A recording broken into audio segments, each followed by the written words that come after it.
Everyone, I hope आप अच्छे होंगे। आपकी जो एग्ज़ाम की प्रिपरेशन है वो भी सही से चल रही होगी। तो हमने यहाँ पर पिछली क्लास में जो सेल कम्युनिकेशंस थे उनके क्वेश्चन किए थे, जो कि यूनिट 4 का एक टॉपिक था। अब हम यहाँ पर जो फेब 2022 में जो क्वेश्चंस आए थे हमारे इस यूनिट के, उनको सॉल्व कर रहे हैं। चलो देखिए, फर्स्ट क्वेश्चन हम देखते हैं। तो फर्स्ट क्वेश्चन है, the cytoplasmic domain in the receptor of which of the following protein does not function as tyrosine kinase। जो टायरोसिन काइनेज होता है इसके लिए मतलब कि कौन से प्रोटीन जो है रिसेप्टर है वो फंक्शन नहीं करते हैं। तो यहाँ पर क्या है, हमें 3 तो ऐसे ऑप्शन हैं जो टायरोसिन काइनेज जो हमारी सिग्नलिंग चलती है उसके लिए रिसेप्टर की तरह फंक्शन करते हैं या लाइगेंड की तरह फंक्शन करते हैं, लेकिन एक ऐसा है ऑड वन आउट आपको निकालना है यहाँ पर। तो यहाँ हम एपिडर्मल ग्रोथ फैक्टर जो है हमारे क्या है, टायरोसिन काइनेज में हेल्प करता है। प्लेटलेट ड्राइव ग्रोथ फैक्टर ये भी करता है, इंसुलिन ये भी करता है, और भी है एक दो, मैं उसके नाम आपको बताती हूँ। इस तरह से कुछ और हमारे प्रोटीन्स होते हैं, जैसे नर्व ग्रोथ फैक्टर हुआ, फाइब्रोब्लास्ट ग्रोथ फैक्टर हुआ, एपिनेफ्रिन हुआ, वेस्कुलर एंडोथर्मल ग्रोथ फैक्टर हुआ। ये सब क्या है, हमारे साइटोप्लाज्मिक प्रोटीन होते हैं जो कि टायरोसिन काइनेज जो सिग्नलिंग होती है उनमें हेल्प करते हैं। इस तरह से 3 हमारे इसमें दिए। ऑड वन आउट अगर यहाँ निकालिए, जो ऑप्शन डी है हमारे ये नहीं होता है। तो यहाँ इनकरेक्ट ही हमसे पूछा गया है, जो कि नहीं होता है। कौन सा प्रोटीन है, does not function as tyrosine kinase. इन सब पे भी क्वेश्चन आ सकते हैं, आपको ये भी ध्यान रखने हैं कि कौन कौन से होते हैं। और कुछ आपको यहाँ दिए हुए हैं, देखो, platelet drive growth factor, epidermal growth factor, insulin like growth factor एक ये भी होता है, और फर्स्ट एक ये भी होता है, एक इंसुलिन भी होता है। ठीक है, नेक्स्ट क्वेश्चन पर चलते हैं। नेक्स्ट क्वेश्चन है, nitric oxide NO act as intracellular secondary messenger by stimulating. तो हमारे जो NO होता है ये किसकी वजह से, कौन सा सेकेंडरी हमारे मैसेंजर आता है जिसकी वजह से ये स्टिमुलेट होता है, तो ये होता है हमारा GA, गुआनाइल साइक्लेज की वजह से क्या है ये एक्टिवेट होता है। एंड ये क्या फंक्शन करता है, मसल्स की कॉन्ट्रैक्शन, मसल के कॉन्ट्रैक्शन में क्या है ये हेल्प करता है। तो एक सिग्नलिंग होती है इसमें, मसल का कॉन्ट्रैक्शन एंड रिलैक्सेशन जो होता है हमारा। यहाँ एंडोथेलियल सेल होती है एंड स्मूथ सेल जो हमारी मसल सेल होती है, वहाँ ये सिग्नलिंग हमारी वर्क करती है। तो यहाँ क्या होता है, सिट्रुलिन जो है NO के प्रेजेंस में हमारे कन्वर्ट होता है, और यहाँ पर जो कन्वर्ट करते हैं तो ये GC जो होता है ये हमारी हेल्प करता है। तो इस तरह से हमारे ऑप्शन नंबर जो 4 है वो हमारे करेक्ट हो जाएगा। ये हमारे नहीं होगा, ये बाकी की और जो जैसे कि DAG पाथवे जो होता है DAG, इसमें हेल्प करता है। IP3 पाथवे जो है हमारा उसमें हेल्प करता है, AC जिसको बोलते हैं। नेक्स्ट क्वेश्चन पर चलते हैं। नेक्स्ट क्वेश्चन हमारा, some cellular and intracellular proteins are unlisted in list first and their typical characteristics are unlisted in list second. यहाँ है लिस्ट फर्स्ट एंड यहाँ है लिस्ट सेकंड। तो आपको क्या है, मैंने एक वो टेबल बनाई थी उसमें मैंने आपको बताया था। यहाँ क्या है, नीडोजन जो है, एक है फाइब्रोनेक्टिन है, एक इंटीग्रीन है, एक है पेंटेन। सबसे इजी अगर आप देखना चाहे तो इंटीग्रीन क्या था हमारे, इंटीग्रीन एक हेट्रोडाइमर था। यहाँ पर क्या है, अल्फा और बीटा जो सबयूनिट्स हैं ये आपस में क्या है, मिली हुई रहती है। तो इंटीग्रीन का हमारे हो जाएगा C का 4 हो जाएगा। तो C का 4 हमारे यहाँ 2 ऑप्शंस में दिए हुए हैं, तो बाकी के ऑप्शन हम एलिमिनेट भी कर सकते हैं। अब यहाँ हम और बाकी का किसी को मिलाना चाहे तो यहाँ अगर हम देखें तो फाइब्रोनेक्टिन है, ये क्या है हमारे, in animal genome 1 gene of this protein is present but many different isoforms are there due to alternative splicing. यहाँ पर क्या है, अल्टरनेटिव स्प्लाइसिंग होती है, RDC सीक्वेंस होती है।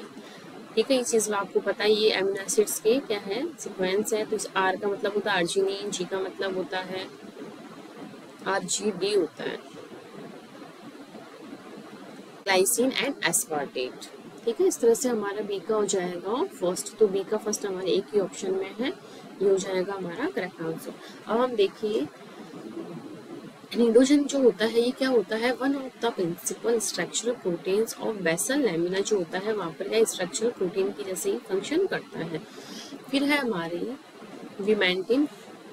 विमेंटिन क्या है, विमेंटिन एक तरह का इंटरमीडिएट फिलामेंट प्रोटीन होता है दैट इज टाइपिकली एक्सप्रेस्ड होता है इन एपिथेलियल एंड मेसेनकाइमल सेल्स। तो इसका हो जाएगा हमारी बी का सेकंड। चार्ट जो है हमारे इसी चार्ट के ऊपर बेस्ड हमारे पिछले मैंने 2 क्वेश्चन जो करवाए थे पिछली क्लास में से वही क्वेश्चन थे इसमें। एक तो ये वाला मेंबर रिपीट हुआ है, ये भी रिपीट हुआ है, ये भी रिपीट हुआ है। तो आपको क्या है पिछले क्वेश्चन से भी जो इन्फॉर्मेशन मिलती है आपको उसको भी लर्न रखना है, उससे क्या आप क्वेश्चन सॉल्व करने में बहुत हेल्प मिलती है। इस तरह से इसका ऑप्शन नंबर 3 जो है वो करेक्ट आंसर हो जाएगा। अब देखते हैं हम नेक्स्ट क्वेश्चन। नेक्स्ट क्वेश्चन है localized increase in the cytosolic level of free calcium plus 2 are critical to its function as secondary messenger। फिर है कॉलमोड्यूलिन। आपको ये याद रखना कॉलमोड्यूलिन जो होता है ये क्या है, एक स्मॉल साइटोसोलिक प्रोटीन होता है। अंदर जो साइटोसोल होता है सेल के उसके अंदर ये प्रेजेंट एक प्रोटीन होता है, स्मॉल साइज का होता है, mediates many cellular effects of calcium plus 2। ठीक है, which of the following incorrect, हमें नोट करेक्ट पूछा गया है। क्वेश्चन को आपको अच्छे से रीड करना है, क्या पूछा है, करेक्ट पूछा है या इनकरेक्ट पूछा है। फॉर कैल्शियम प्लस 2 कॉलमोड्यूलिन, हमारे क्या है कॉलमोड्यूलिन प्लस कैल्शियम प्लस 2 क्या है, इन दोनों का इंट्रैक्शन होता है। इन दोनों के इंट्रैक्शन से ये क्या है अच्छे से अपना फंक्शन कर पाता है। यहाँ क्या होता है जो कॉलमोड्यूलिन होता है ये कैल्शियम की एब्सेंस की वजह से क्या है इनएक्टिव फॉर्म में रहता है।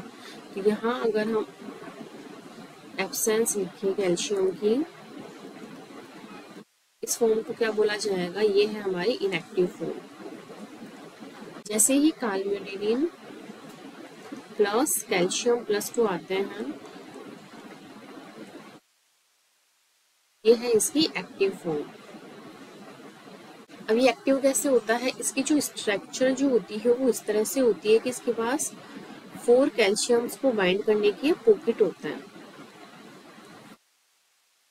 कैल्शियम है कॉलमोड्यूलिन। ठीक है, इस तरह से ये एक्टिव फॉर्म में एक्टिव होता है। एक्टिव होने के बाद इसको जिस भी टारगेट प्रोटीन के पास जाकर के अपना फंक्शन करता है, ये फंक्शन इसको करना होता है वो जाकर के ये अपना फंक्शन करता है। अब हमें यहाँ पर क्या है 3 स्टेटमेंट तो क्या है हमारे यहाँ करेक्ट है और एक स्टेटमेंट जो है वो हमारा इनकरेक्ट है। ठीक है, अब यहाँ था first statement each calmodulin molecules bind 6, यहाँ 6 नहीं मैंने अभी आपको जस्ट बताया है 4 कैल्शियम मॉलिक्यूल्स आकर के यहाँ कोऑपरेटिव फैशन में, मतलब कि पहले ये करेगा फिर ये करेगा फिर ये, इस तरह से क्या है एक मैनर में क्या अरेंज होते हैं। एक कॉलमोड्यूलिन के पास 4 पॉकेट होते हैं 4 कैल्शियम्स को बाइंड करवाने के लिए। इस तरह से यहाँ क्या है 6 दिया हुआ है, तो ये हमारा जो फर्स्ट स्टेटमेंट है यही हमारा इनकरेक्ट हो जाएगा। हम बाकी के स्टेटमेंट पे बार क्लियर करते हैं। Binding of calcium plus 2 causes calmodulin to undergo a conformational chain leading to active.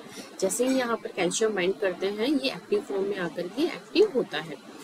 Since binding of calcium plus 2 is cooperative a small change in the level of cytosolic calcium plus 2 leads to a large change in the level of active calmodulin. ये भी आपको पता है right है। फिर है one of the many enzymes activated by calcium plus 2 calmodulin is CAMP phosphodiesterase which degrades CAMP and leaks calcium plus 2 and CAMP signaling। यहाँ क्या एक सिग्नलिंग होती है जिसमें हमारे क्या होता है CAMP डाइएस्ट्रेज जो आता है ये एक्टिवेट चीज को क्या करता है, क्योंकि यहाँ डाइएस्ट्रेज है तो यहाँ जो फॉस्फेट लगा रहता है काइनेज होता है उसमें क्या है हमारे फॉस्फेट ऐड होता है, लेकिन एस्ट्रेज क्या करता है उस फॉस्फेट को क्या है रिमूव करता है, जिससे चीज क्या है हमारी या तो इनएक्टिव हो जाती है या यहाँ पर जो सिग्नलिंग की बात कर रहे हैं कैम्प की ये डिग्रेड हो जाते हैं। ये सब चीजें हमारे कैल्शियम के थ्रू एक्टिवेट या इनएक्टिवेट होती है, तो ये चीज इसमें बताई गई है। तो ये हमारी करेक्ट स्टेटमेंट है, ये तीनों के तीनों हमारे करेक्ट है। जो राइट हमारे आंसर जो है हमारा ए हो जाएगा क्योंकि यहाँ इनकरेक्ट स्टेटमेंट पूछा गया था।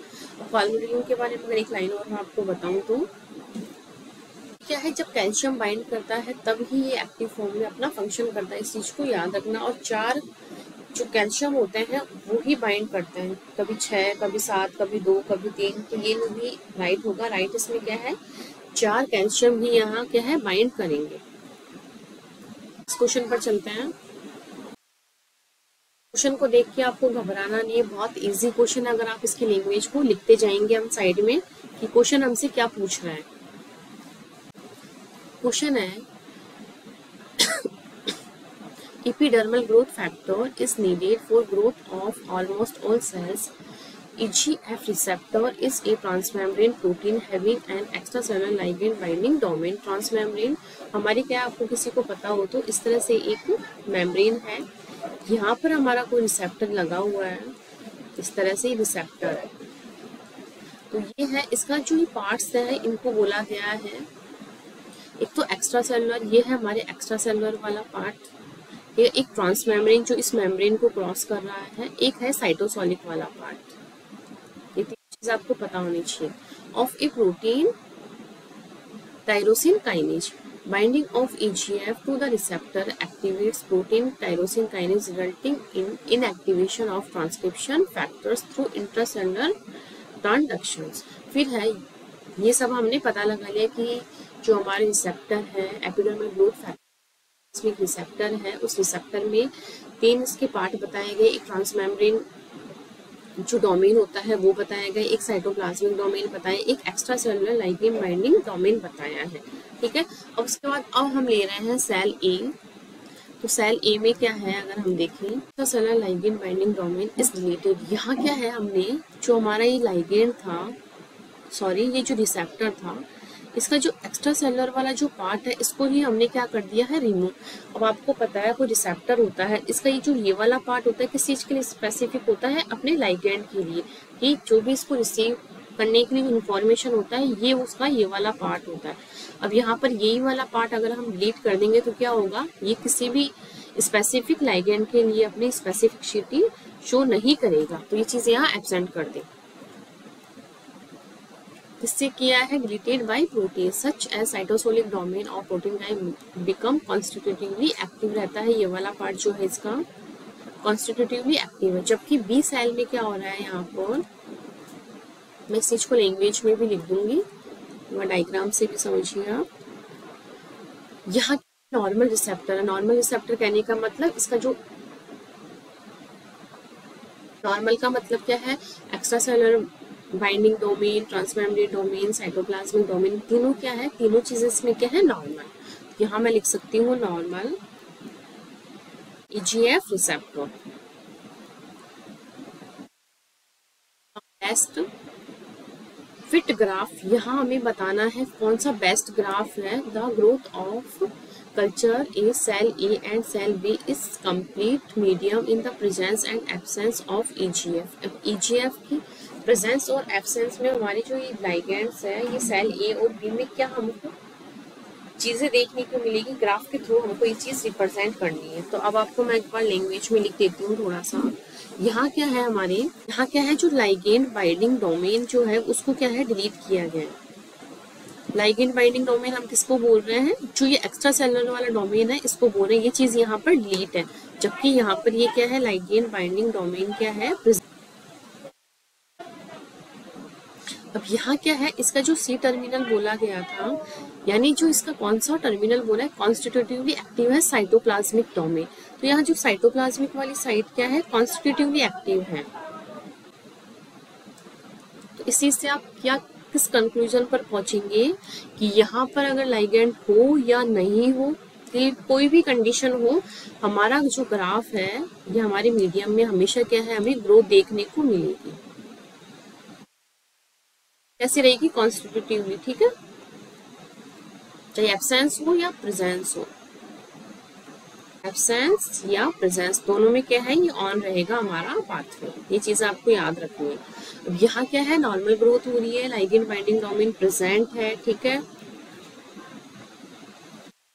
क्या ये नहीं बता रखा जो साइटोप्लाज्मिक डोमेन जो है वो कॉन्स्टिट्यूटिवली एक्टिव नहीं है। तो यहाँ क्या है, लाइगेंड आएगा तो ऑन रहेगा, लाइगेंड नहीं रहेगा तो क्या रहेगा, वो ऑफ रहेगा। तो EGF की जो प्रेजेंस होगी, EGF की प्रेजेंस में ये क्या है, वर्क करेगा। और EGF की एब्सेंस में ये क्या करेगा, वर्क नहीं करेगा। ये इसका कंक्लूजन है। यहाँ हम देख रहे हैं हमारे ग्राफ्स। यहाँ हमें देखना है सेल ए में क्या है, एब्सेंट हो या प्रेजेंट हो, दोनों ही फॉर्म्स में वो क्या कर रहा है, कॉन्स्टिट्यूटिवली एक्टिव है। तो ये देखिए ये ए सेल है, ये ए सेल है, तो इसमें प्रेजेंस लो एब्सेंस लो तो दोनों में क्या है, ये फंक्शन कर रहा है। तो ग्राफ हमारा क्या हो रहा है, ऊपर जा रहा है। इसका मतलब उसकी जो ग्रोथ लेवल है वो हाई है।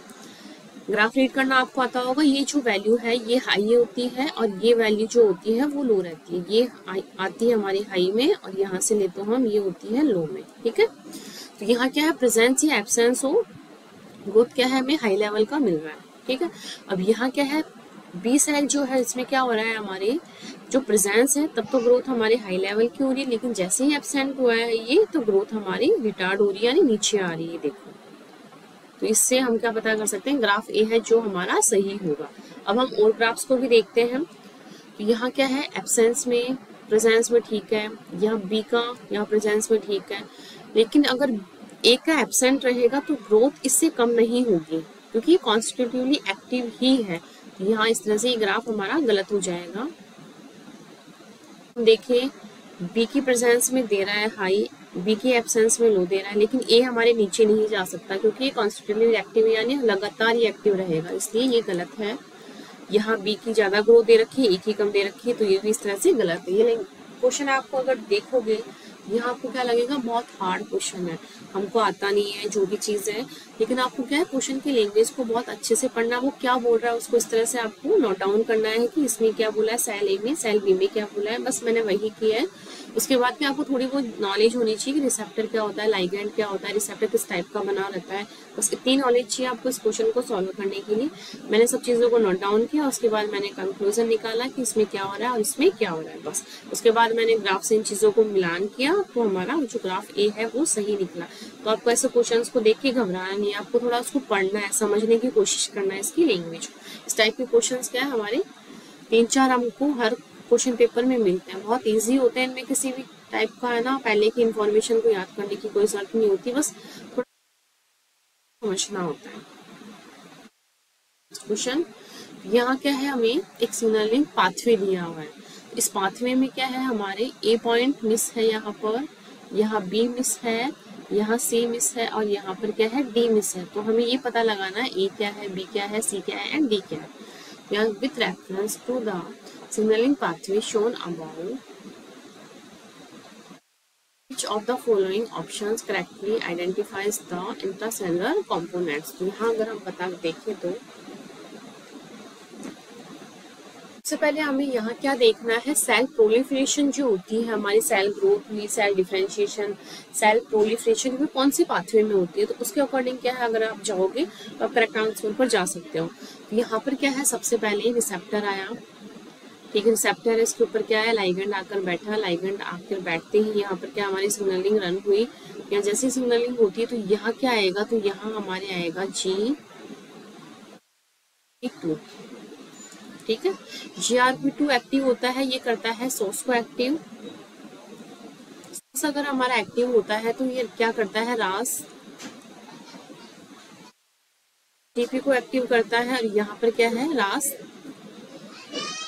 क्या है, फिर इसको एक्टिव कर दिया, इसको एक्टिव होते हैं हमारे AR के जो प्रोटीन है वो एक्टिव होगा। AR के प्रोटीन जैसे एक्टिव होता है ये क्या करता है, हमारे सेल में जो सेल प्रोलिफरेशन वाली जो प्रोसेस होती है उसको एक्टिव करता है, और सेल जो है हमारी कंटिन्यूअसली प्रोलिफरेट करती रहती है। इस तरह से यहाँ क्या है, ऑप्शंस में GRP2, सॉस, रास, GTP एंड AR के दिया हुआ, तो ऑप्शन नंबर जो ए है हमारा वो करेक्ट आंसर हो जाएगा। तो ये थे हमारे आज के क्वेश्चंस जो कि 2022 में सेल कम्युनिकेशन जो यूनिट थी उससे आए हुए थे। आई होप आपको सारे क्वेश्चन अच्छे से समझ में आए होंगे। फिर भी कोई डाउट है तो आप कमेंट सेक्शन में कमेंट करके पूछ सकते हैं। तो अगर अभी तक आपने चैनल को सब्सक्राइब नहीं किया है तो प्लीज़ इसे लाइक कीजिए, ज़्यादा से ज़्यादा अपने दोस्तों को शेयर कीजिए एंड इसे सब्सक्राइब कीजिए। Thank you.